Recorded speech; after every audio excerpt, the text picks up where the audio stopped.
और मेरे सुरवीरों, कैसे हो? तो आज नहीं कहूंगा कि हम तैयारी कर रहे हैं जवाहर नवोदय विद्यालय की, क्योंकि मुझे पता है कि आप ऑलरेडी इतने प्रेशर में हो। 10 फरवरी को आपका एग्जाम है और आप सभी प्रेशर में हो कि भाई कैसे होगा, अभी क्या चीजें मैंने पढ़ रखी हैं, क्या चीजें नहीं पढ़ रखी हैं, ऐसा हमारे दिमाग में कुछ भी नहीं है और सभी बच्चे परेशान हैं। तो आज की वीडियो पूरी देखिएगा। डेफिनेटली आज की जो मैं बातें बताऊंगा उससे आपका कुछ तो प्रेशर रिलीज होगा ही। ठीक है, तो चलो फिर बात करते हैं। जैसा कि मैं अपने हर वीडियो की शुरुआत में ये कहता हूं, और मेरे सुरवीरों, क्योंकि मैं कभी आपको एक नॉर्मल बच्चा मानता ही नहीं हूं। मेरे हिसाब से आप सभी योद्धा हो। जितने भी एग्जाम देते हो, अभी तक तो आप लोगों ने छोटे छोटे एग्जाम्स दिए हैं, अपने एकेडमिक एग्जाम दिए हैं, पहली बार आप कॉम्पिटिटिव एग्जाम देने जा रहे हो। अब इस कॉम्पिटिटिव एग्जाम का प्रेशर वो अलग ही होगा। काफी लोगों के एक्सपेक्टेशन होंगे आपके साथ कि भाई बच्चा जा रहा है नवोदय विद्यालय का एग्जाम देने। आपने बहुत से लोगों को बताया भी होगा कि इस बार मैं नवोदय के एग्जाम का फॉर्म भरा मैंने और इस बार मैं नवोदय का एग्जाम दूंगा। घर वाले काफी उम्मीदें लगाकर बैठे होंगे कि भाई बच्चा जाएगा और नवोदय विद्यालय का एग्जाम देगा, इस बार से बच्चा मेरा नवोदय में पढ़ेगा। लोगों की अलग अलग इच्छाएं हैं आपके बारे में, लेकिन आप क्या सोचते हो? हाँ, सबसे बड़ी चीज तो ये है कि आप क्या सोचते हो, आपका टारगेट क्या है, आपका लक्ष्य क्या है। आपने नवोदय विद्यालय का फॉर्म भरा। काफी सारे बच्चे तो ऐसे थे जिन्होंने जोश में आकर नवोदय विद्यालय का फॉर्म तो भर दिया, लेकिन उतनी ईमानदारी से तैयारी नहीं की। भाई देखो, नवोदय विद्यालय ये आपका पहला कॉम्पिटिटिव एग्जाम। शायद कुछ बच्चों ने स्कॉलरशिप एग्जाम वगैरह दिए होंगे इसके पहले, लेकिन ज्यादातर बच्चों का तो ये पहला कॉम्पिटिटिव एग्जाम होगा जो कि वो ऑल ओवर इंडिया फाइट करेंगे। यानी कि पूरे भारत से लड़के बैठेंगे, इसमें एग्जाम देंगे। कुछ ही बच्चों का सिलेक्शन होगा, कुछ बच्चों के सीट्स जो उनके डिस्ट्रिक्ट में सीट्स कम है तो उनके सीट से डिस्ट्रीब्यूशन की वजह से कुछ प्रॉब्लम हो सकती है।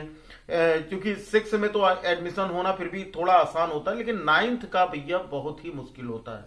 तो अगर आप तैयारी कर रहे हो, अगर हम पिछले साल की बात करें तो पिछले साल या उसके पहले साल, जितने सालों से मैं नवोदय विद्यालय की तैयारी करवा रहा हूं, बहुत सारे बच्चे ऐसे, अगर कोई बच्चा ये वीडियो देख रहा हो जो कि पिछले बैचेस का रहा हो, जो कि प्रीवियस ईयर में उसने तैयारी की हो एसजी कॉन्सेप्ट से, तो पक्का मैं उससे ये कहना चाहूंगा कि भाई वो कमेंट बॉक्स में आकर कुछ ना कुछ अपनी राय जरूर दे, या फिर मुझसे टेलीग्राम पर कांटेक्ट करे ताकि आपसे बातें हो सकें। लाइव वीडियो के थ्रू बातें करूंगा, तो जो इस साल के बच्चे होंगे उनको आप अपना टिप्स दीजिए कि कैसे आपने तैयारी की और कैसे आपका सिलेक्शन हुआ। तो जो आज के बच्चे हैं, क्योंकि जो हमारे सीनियर्स हैं ना, उनके जो भी उनकी गाइडेंस होती है उसी की वजह से हम लोग आगे बढ़ते हैं। जैसे आप हम लोगों को ले लो, या जितने भी टीचर्स हैं, है ना, वो सारे टीचर्स क्या करते हैं कि वो आपको मोटिवेट करते हैं। कुछ ही टीचर ऐसे होते हैं जो कि आपको हमेशा आपकी जो कमियां हैं वो गिनाने की कोशिश करते हैं, जबकि बेसिकली टीचर को तो ऐसा बिल्कुल भी नहीं होना चाहिए कि वो आपकी कमियों को गिनाए, आपकी कमियों को लेकर आपको हमेशा डांट लगाए, फटकार लगाए। फिर भी कभी कभी ये जरूरत पड़ जाती है टीचर के लिए कि आप उसकी बातों को प्यार से नहीं समझते हैं, तो वो आपको डांट कर, फटकार कर वो आपको समझाने की कोशिश करता है। लेकिन मैंने आपसे कभी इस तरह का, मैंने आपके साथ इस तरह का एटमॉस्फेयर नहीं क्रिएट होने दिया कि आप समझो कि मैं आपका टीचर हूं या आप मेरे स्टूडेंट्स हो। मैंने हमेशा आपको अपने छोटे भाई की तरह, अपने छोटे भतीजे की तरह, ठीक है, या छोटी बहन की तरह, या एक भतीजे की तरह, मतलब जो भी कह सकते हो, उस तरह से मैंने आपको हमेशा ट्रीट किया। आपकी जितनी भी प्रॉब्लम्स होती हैं वो प्रॉब्लम्स मैं आपके हमेशा टेलीग्राम के थ्रू, मैंने बीच में अपने कांटेक्ट नंबर भी दिए थे, लेकिन उतना ज्यादा क्योंकि सारे बच्चे एक से ऐसे तो होते नहीं, कुछ बच्चे ऐसे होते हैं जो कि परेशान करने के लिए कॉल करते हैं, तो इसलिए कॉलिंग वाला थोड़ा सा बंद करना पड़ा। लेकिन अब मैं वीडियो कॉल से आपसे बात करने लगा। क्यों? क्योंकि आपसे और मेरा जो इंटरेक्शन होता है ना, बिल्कुल ऐसा ही हो जाए जैसा कि आप अपने घर में अपने भाई से, अपने गार्जियन से, अपने पेरेंट्स से या अपने टीचर से, जैसा कि आप डायरेक्ट इंटरेक्ट होते हो, उनसे बातें करते हो, उसी तरह से मुझसे भी बातें हो पाए और आप जो भी अपने जीवन में जो भी कुछ करना चाहते हो उसमें थोड़ा सा और मतलब थोड़ा सा और इंक्रीमेंट आपका हो जाए, कि आपका थोड़ा सा मोटिवेशन बढ़ जाए। ठीक है, तो अगर आपका 10 फरवरी को एग्जाम है, जिन बच्चों ने पढ़ाई कर ली है तो उनके लिए तो अब टाइम है कि भाई अभी जो 10 दिन बचे हैं उनमें आप रिवीजन कर लो।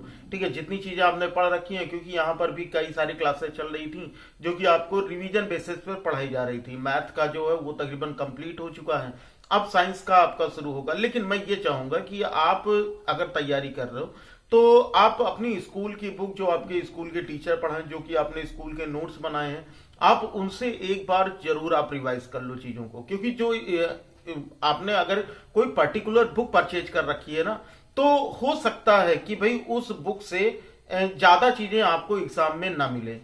तो सबसे बड़ा तो यही रहेगा कि मतलब सबसे बड़ी चीज कि आप अपने जो भी आपका एकेडमिक बुक है आप उससे तैयारी कर लो।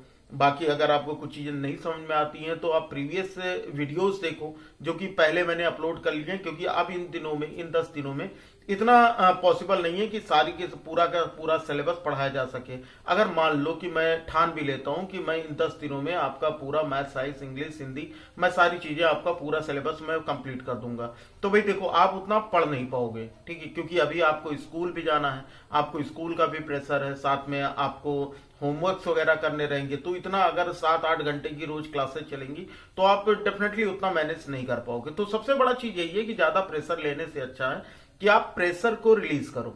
कैसे रिलीज करना है? जैसे आपने कुछ बच्चे जिनके, उनके बारे में तो मैंने बात कर लिया कि जो पहले से ही तैयारी कर रहे हैं। जो बच्चे अभी 10-15 दिन या 1 महीने से आए हैं और उनको ये प्रेशर बन गया है कि भाई अब 10-15 दिनों में मैं तैयारी नहीं कर पाऊंगा, मेरा सिलेक्शन नहीं हो पाएगा। बहुत सारे ऐसे बच्चे थे जो कि 1 महीने 1.5 महीने की पढ़ाई करके उन्होंने नवोदय विद्यालय में सिलेक्शन लिया है। तो आप भी हो सकते हो। बाकी एक चीज मैं, सबसे बड़ी चीज तो ये कहना चाहता हूं कि अगर नवोदय विद्यालय में आपका सिलेक्शन नहीं भी होता है, लेकिन आप तैयारी तो करो, आप एक बार कोशिश तो करो, अपना बेस्ट देने की कोशिश तो करो। ठीक है, मतलब बहुत ज्यादा चीजें आपको नहीं पढ़नी है। आपको क्या करना है, अब के टाइम में आपने जो भी बुक परचेज कर रखी है उन चीजों को, क्योंकि साल भर से आप स्कूल जा रहे हो तो आपने काफी चीजें तो स्कूल में पढ़ी होंगी।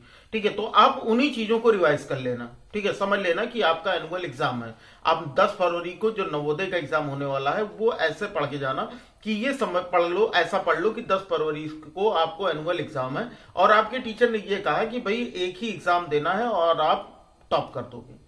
तो अब सोचो कि एक एग्जाम में टॉप करने के लिए आपको ये अपॉर्चुनिटी मिल रही है कि 10 फरवरी को आपको इतना, मतलब सारी चीजें अपनी रिवाइज करके जाना, बहुत ज्यादा नहीं। अगर आप 10 दिनों में अगर आप हर एक चैप्टर, मतलब हर एक सब्जेक्ट का अगर आप एक एक चैप्टर केवल रिवाइज करो, याद नहीं करना, याद करने जैसा, क्योंकि अब आपके पास टाइम नहीं बचा है कि आप ज्यादा चीजें याद कर पाओ। ठीक है, तो आपके पास अब टाइम क्या है कि आप चीजों को कम से कम एक बार चीजें पढ़ लो।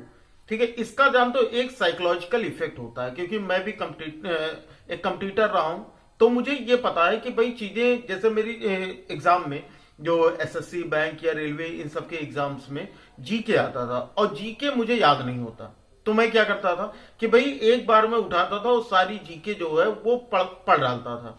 इसका फायदा मुझे ये मिलता था कि जो चीजें मैंने पढ़ रखी हैं, जब एग्जाम में वो क्वेश्चन आता था ना, तो जब 4 ऑप्शन दिखाई देते थे तो मेरे दिमाग में ऑटोमेटिक ये आता था कि यार ये तो मैंने कहीं पढ़ा है ना, इस क्वेश्चन को मैंने कहीं पढ़ा है और शायद इसका आंसर ये हो सकता है।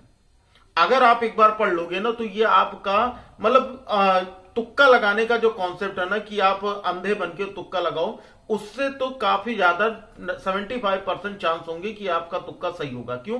क्योंकि आपने वो चीजें पढ़ी हैं। अगर आपने वो चीजें पढ़ी हैं तो आपका दिमाग ऑटोमेटिक वो चीजें सर्च करके ना, जब 4 ऑप्शन देखोगे तो अपने आप आपके दिमाग में ले आएगा कि शायद ये हो सकता है और मैंने इसे कहीं पढ़ा है। तो सबसे बड़ी चीज तो आपके लिए यही रहेगी कि आप एक बार साइंस पूरा पढ़ डालो। मैथ्स का जो भी फॉर्मूला है वो सारे फॉर्मूले आप एक पेज पे लिख लो। आपकी बुक में जितने भी मैथ के फॉर्मूले हैं वो सारे फॉर्मूले आप एक पेज पे लिख डालो और जहां पर भी स्टडी करते हो ना, उस जगह पर उसको रख लेना। और जब भी पढ़ाई करने बैठो तो एक बार उनको रिवाइज मार लो, केवल एक बार। ठीक है, जब भी आप पढ़ने बैठो तो जैसे सुबह सो के उठे, स्कूल जाने के लिए तैयार हो रहे हो तो आप अपनी स्टडी टेबल के पास पहुंच जाओ, या आपने जो भी कॉपी जिसमें भी नोट कर रखी है उस कॉपी को खोलो और जितने भी फॉर्मूले हैं 10 से 15 मिनट में रिवाइज कर लो। यही काम फिर आपको शाम को करना है। जब आप पढ़ने बैठो, स्कूल कोचिंग से वगैरह से लौट के आओ, तो जो भी आपने कॉपी बना रखी है या जो भी आपने पेपर पे लिख रखा है उसको एक बार फिर से 10 से 15 मिनट में रिवाइज कर लो।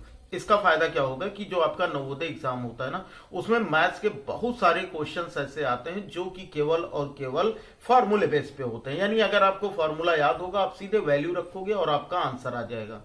ठीक है, तो ज्यादा चीजें आपको ज्यादा टेंशन लेने की जरूरत नहीं है, बिल्कुल भी परेशान नहीं हो, क्योंकि ये आपका पहला एग्जाम है, आखिरी नहीं है। ये आपका पहला एग्जाम है, आप पहली बार कॉम्पिटिटिव एग्जाम देने जा रहे हो। अगर अगर अच्छा होता है तो बढ़िया है, अगर नहीं अच्छा होता, ठीक है, मतलब मैं तो परमपिता परमेश्वर से यही कहूंगा कि भाई सभी का पेपर अच्छा ही हो, लेकिन अगर मान लेते हैं किसी बच्चे का पेपर अच्छा नहीं होता है, तो इसका मतलब ये है कि आप जो जीवन में अचीव करना चाहते हो, अपने लाइफ में जो कुछ भी आप बनना चाहते हो, उसके लिए आपको अब अपनी तैयारी जो है वो और ज्यादा करनी पड़ेगी और बढ़ानी पड़ेगी।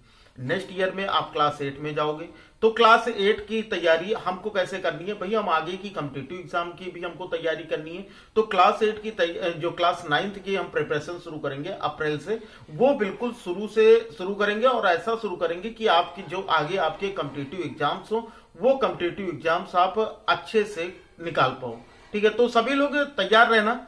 और क्लास 9th के बारे में हम लोग जो पढ़ेंगे, क्लास 9th का अप्रैल से जो बैच शुरू होगा वो पढ़ लिया पर शुरू होगा। पढ़ लिया अपना दूसरा चैनल है, लिंक डिस्क्रिप्शन में है, जाकर के सब्सक्राइब कर लेना, क्योंकि क्लास अप्रैल से हम लोग वहां पर क्लास 9th 10th की मैथ पढ़ने वाले हैं। तो सभी लोग जाकर सब्सक्राइब कर लेना। और फिर भी कोई अगर आपको फिर भी जवाहर नवोदय विद्यालय से कोई प्रॉब्लम है, एडमिट कार्ड तो डाउनलोड कर लियो ना, सभी का एडमिट कार्ड डाउनलोड हो गया, किसी को कोई प्रॉब्लम तो नहीं है। अगर किसी को कोई प्रॉब्लम होगी तो कमेंट बॉक्स में बताना, ठीक है। मैं आपके लिए ऑल टाइम अवेलेबल हूं। आप जब भी आप किसी भी प्रॉब्लम में, स्टडी रिलेटेड, कैरियर रिलेटेड किसी भी प्रॉब्लम में अगर आप फंसो, आपको कोई भी कंफ्यूजन हो, तो श्रवण सर को याद कर लेना, ठीक है।